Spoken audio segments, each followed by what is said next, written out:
Hi guys! Today I'm planting some coriander seeds. For this I'm taking some coriander seeds, soaking it in water for at least 24 hours for it to germinate quickly.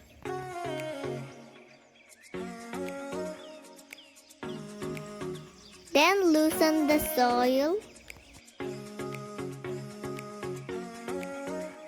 Now let's put the seeds in soil.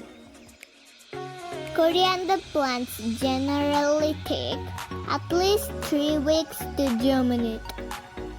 So please be patient.